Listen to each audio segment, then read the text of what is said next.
South India shopping mall kilo sale అభిమానుల కోరికపై శ్రావణంలో కూడా ఆషాఢం ధరలకి.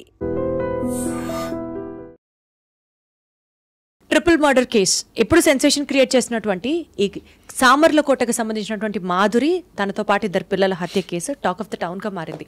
ఈ సీను, ఈ క్రైమ్ ఇన్సిడెంట్స్ ఇవన్నీ పక్కన పెడితే అభంశుభం తెలియనటువంటి మాధురి పిల్లల్ని కూడా సురేష్ అనే వ్యక్తి చంపడం జరిగింది. సురేష్ అండ్ మాధురి వీళ్ళిద్దరూ ఇల్లీగల్ రిలేషన్లో ఉన్నారు. అది అందరూ తప్పనే మాట్లాడుతుంటారు. వీళ్ళిద్దరికి మధ్యలో వచ్చిన డిఫరెన్సెస్ని బేస్ చేసుకుని పాపం అభంశుభం తెలియని చిన్న పిల్లల్ని కూడా చంపడం జరిగింది. అసలు ఈ కేసు గురించి కాస్త డీటెయిల్గా సైకలాజికల్ పాయింట్లోంచి అనాలిసిస్ చేసే ప్రయత్నం చేద్దాం. And I have with me astro psychologist Naganath గారు. సార్ నమస్తే. నమస్తే. సరే, ఇది కరెక్టా తప్పా దీని గురించి నేను మాట్లాడాలనుకోవట్లేదు. నాది ఒకటే పాయింట్, ఆ చిన్నపిల్లల్ని చంపాల్సినంత అవసరమే ఉంది సార్. కిరాతకంగా బ్లేడ్తో కోసి రాడ్తో కొట్టి ఎందుకు సార్ ఇదంతా? పిల్లల్ని ఏం చేశారు? ఎలా చూడాలి దీన్ని అసలు మనం ఈ క్రైమ్ని? సెక్షువల్ గ్రాటిఫికేషన్ కిందకి వస్తుంది మేడం. ఇది ఇప్పుడు sex and possessiveness are not two different terms madam. They are technically two different terms. Possessiveness and sex are interlinked. I can say it is a synonym. అంటే ఎక్కడైతే మీకు సెక్షువల్ పర్సెప్షన్ ఉంటుందో towards the women or else then one particular women, మీకు నచ్చిన ఆమె కావచ్చు, girlfriend కావచ్చు, illegal affair కూడా కావచ్చు. ఎప్పుడైతే మీరు ఆ పొసెసివ్నెస్కి ఎంత వెళ్తారో, ఎంత ట్రావెల్ చేస్తారో, అంత ఇన్సెక్యూరిటీని కూడా మీరు క్యారీ చేస్తారు. రైట్. ఓకే, అక్కడ సెక్స్ ఒకటి కాదు madam. Sex is always the driving chair. Sex is the driving energy followed by possessiveness, suspiciousness and trying to control and empower. It is out of insecurities. Insecurity when dominates, మిమ్మల్ని ఎప్పుడైతే అభద్రతా భావం తీవ్రమైనటువంటి స్థాయికి మిమ్మల్ని dominate చేస్తే next జరిగేది ఏంటి? క్రైమ్. ఇప్పుడు ఈ కేసులో జరిగింది అదే మేడం. వాళ్ళిద్దరి మధ్యలో ఏం డిఫరెన్సెస్ ఆఫ్ ఒపీనియన్స్ వచ్చినాయో ఎఫ్ఐఆర్ తర్వాత, ఇలిసిట్ ఎఫ్ఐఆర్ తర్వాత, ఈమె కన్ఫ్రంట్ చేసిందేమో తర్వాత, చాలామంది over a period of time వాళ్ళు ఎఫ్ఐఆర్ని కంటిన్యూ చేయడానికి కూడా ఇంట్రెస్ట్ చూపించారు. స్టార్టింగ్లో ఉన్నటువంటి ఎంతూజియాజం కానీ, ప్లెజర్ కానీ, వాళ్ళిద్దరి మధ్యలో మ్యూచువల్గా ఫైనాన్షియల్ అండర్స్టాండింగ్స్ ఏమైనా ఉంటాయో అవి గ్రాడ్యువల్గా మారుతూ ఉంటాయి. అందులో బేసిక్ రీజన్ ఏంటి మేడం? మనిషి మనస్సు అన్నది ఎప్పటికప్పుడు మారిపోతుంది మేడం. ఒక స్థిరంగా, బలంగా, ఒక ప్లాస్టిక్ పువ్వులాగా మీరు ఎన్నిసార్లు నీట్గా మెయింటైన్ చేస్తే అన్ని రాకుండేటువంటి మనస్తత్వం ఉండదు మనిషికి. ఆ నేచరే లేదు. కానీ ఎందుకు సార్ ఈ మధ్య కాలంలోనే ఈ ఎక్స్ట్రా మ్యారిటల్ అఫైర్స్ కానివ్వచ్చు, ఈ సెక్షువల్ క్రైమ్ రేట్ కావచ్చు, ఎందుకు ఈ మధ్య కాలంలోనే ఇంతలా పెరిగిపోతుంది? అంటే సెక్స్ని మనం ఇంకొక కోణంలో కూడా ఆలోచించాలి మేడం. మనము కొన్ని వందల సంవత్సరాలుగా సెక్స్ని సోషల్ మొరాలిటీ నార్మ్స్లో మనం చాలా రెస్ట్రిక్ట్ చేసాం దాన్ని.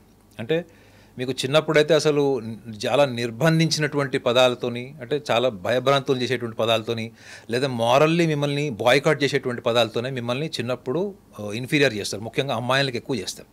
చూడండి, అమ్మాయిలకు ఎక్కువ నువ్వు వాళ్ళతో మాట్లాడద్దు, వీళ్ళతో మాట్లాడద్దు, నువ్వు పళ్ళు వేసుకో, ఇలాంటి బట్టలు వేసుకో, అలా ఉండు, ఇలా ఉండు, ఈ నార్మ్స్ అని మీకు అమ్మాయిలకు ఎక్కువ కనిపిస్తాయి.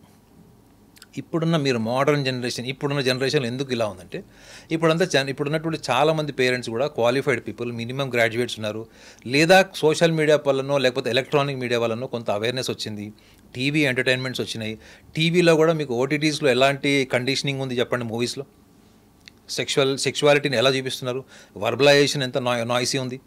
సో ఎప్పుడైతే ఇది మీకు ఎన్విరాన్మెంటల్ ఫ్యాక్టర్ అయిపోతుందో ఇవన్నీ కూడా ఆటోమేటిక్గా మీ లోపల ఏవైతే డిజైర్స్ ఉంటాయి చూడండి మేడం. మీరు ఒక బరీడ్ లైవ్ డిజైర్స్ ఉంటాయి, కొన్ని అన్ఎక్స్ప్రెస్డ్ డిజైర్స్ ఉంటాయి.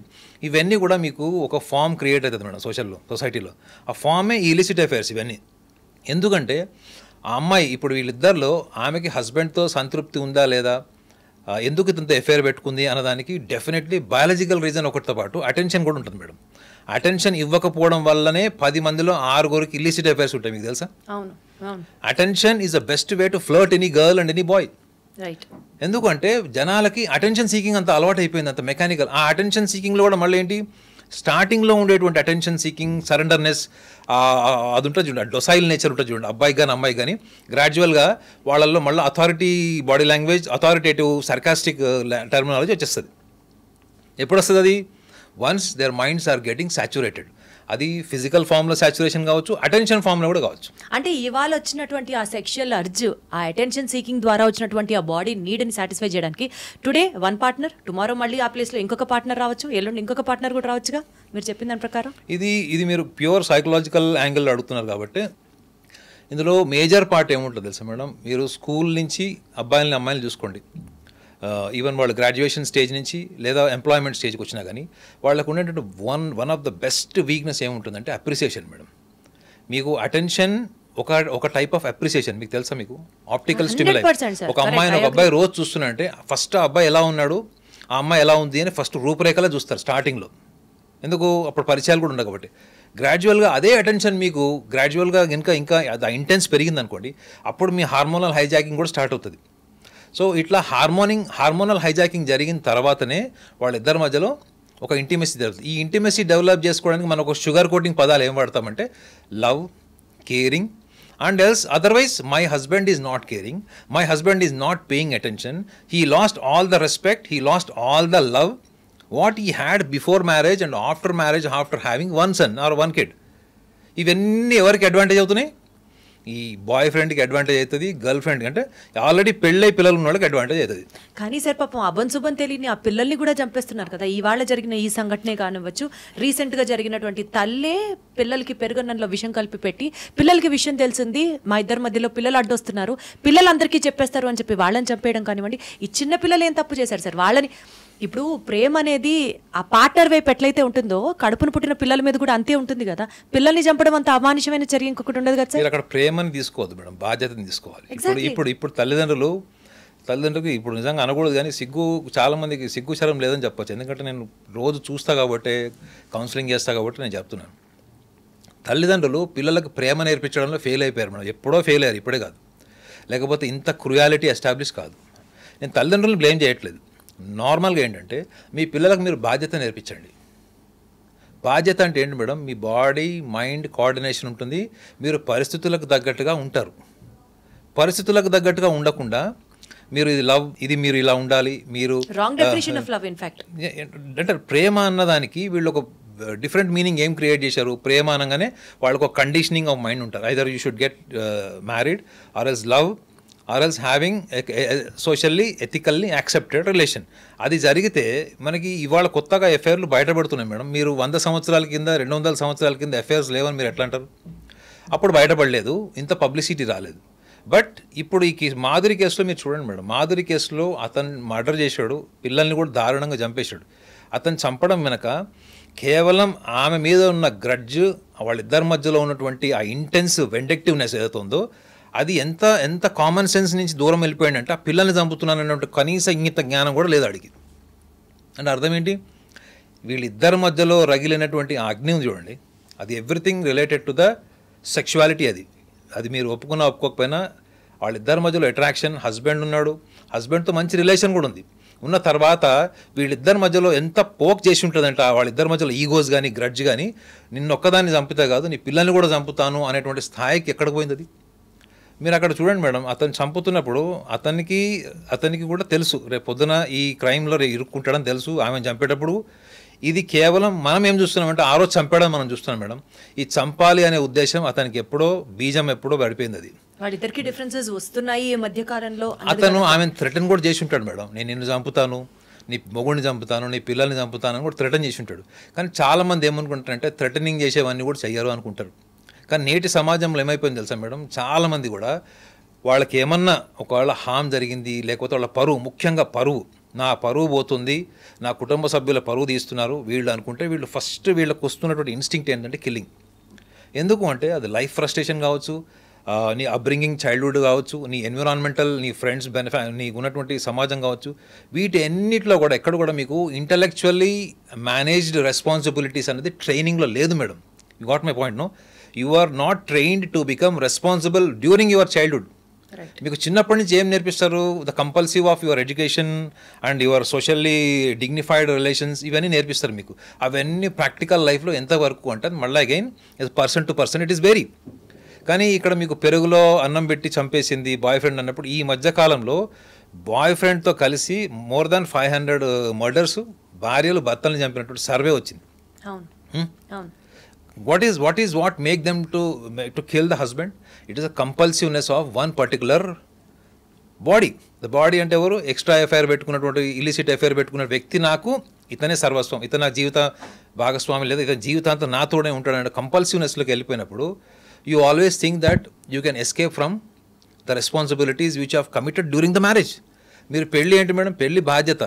పెళ్ళి marriage is not a platform to have kids. Marriage is a ethical way of having kids. Even if you don't gel well, even if you are not getting along, you have ways to separate. What is the necessary of killing someone? People. Yeah? Correct. Just tell me. Sir, so overall గా ఈ situation కి సంబంధించి psychological perspective లో ఆలోచిస్తే what is the take away point today society has to take it sir? మన సమాజంలో ముఖ్యంగా madam, ముఖ్యంగా అఫైర్స్కి సంబంధించి ఇప్పుడు భార్య పరాయి వాడితో తిరుగుతుంది, లేదా భర్త పరాయి ఆడితో తిరుగుతున్నప్పుడు there must be a mutual concern debate madam. మనం ఏమైపోతున్నామంటే, భార్య ఎవరితోనో తిరుగుతుంది, ఆ అమ్మాయి ఎవరితోనో లేచిపోయింది, పెళ్లి చేసుకుంది, వాడు ఎవరినో లేపకపోయాడు, ఇంకా ఇదే సమాజంలో ఉన్నాం మేడం. వాళ్ళ యాక్షన్ వెనక what is the process, that process should be discussed madam. ఇప్పుడు భార్య ఇంకోటితో, కొన్ని చోట్ల మీరు చూడండి, ఆర్టికల్స్ నేను చదివాను, భార్య ఎవరితోనో రెడ్ హ్యాండెడ్గా దొరికింది, వీడు తీసుకెళ్ళి ఆమెకు పెళ్లి చేసి చూడు. నార్త్ ఇండియాలో జరిగింది ఇది.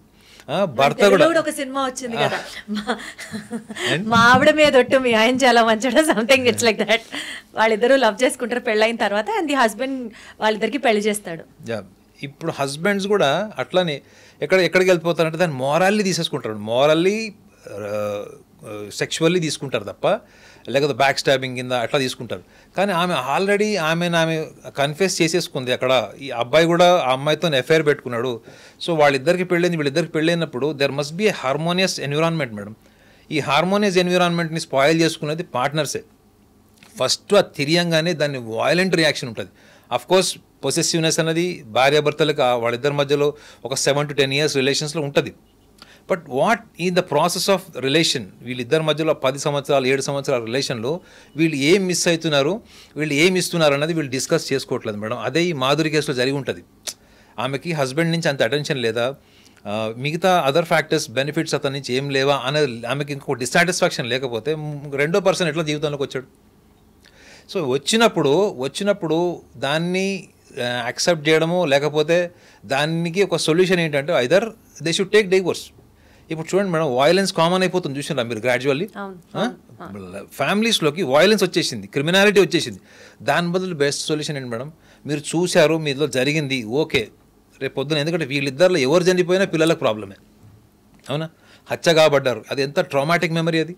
సో దీని బదులు, ఈ వాయిలెన్స్ బదులు there must be some solution. అంటే దాన్ని డెఫినెట్లీ ఆ భార్యాభర్తలకు సంబంధించిన వాళ్ళు, లేదా భార్యాభర్తలు ఇష్టం లేని వాళ్ళు, పరాయి వాళ్ళతో తిరిగేవాళ్ళు, వీళ్ళకంటూ ఒక ప్లాట్ఫామ్ ఫ్యామిలీ నుంచే రావాలి మేడం. ఫ్యామిలీ నుంచి వచ్చి, అది ఒకవేళ తీవ్రంగా కాదు, కౌన్సిలింగ్ చేస్తే, లేకపోతే వాళ్ళకు ఇద్దరు కూర్చోబెట్టి మాట్లాడితే మళ్ళీ ఆమె బాయ్ ఫ్రెండ్ వదిలేయడం, ఈయన గర్ల్ ఫ్రెండ్ వదిలేయడం, ఇల్లిసిట్ అఫేర్స్ మానేసుకోవడం పాసిబిలిటీస్ కూడా ఉంటాయి. లేదు అనుకున్నప్పుడు, ఇట్ ఈస్ కంపల్సివ్ అటెన్షన్ అనుకున్నప్పుడు, then it's a separation. Legal separation is always advised. Counseling first and then legal separation is definitely a way rather than killing people. Yes, but family support is very important madam. మనం ఏం చేస్తామంటే assassinate చేసేస్తాం. ఇది వాటితో తిరిగింది, అంతో కనపడ్డది. ఈ మధ్య యోయో రూమ్స్లో అయితే చూశారు కదా, భార్యలో పోయి రెడ్ హ్యాండెడ్ పట్టుకుని కొడుతున్నారు, భర్తలు పోయి కొట్టేస్తున్నారు. సో ఇప్పుడు సమాజంలో కామన్ థింగ్ ఏమైపోయింది తెలుసా, అటెన్షన్ పేరు మీద సెక్షువాలిటీ పెరిగింది. ద అండర్లైన్ సైకలాజికల్ ఫ్యాక్టర్ ఏంటంటే, you are saying it is an attention, care and love, but a downline factor is the sexuality, the physicality.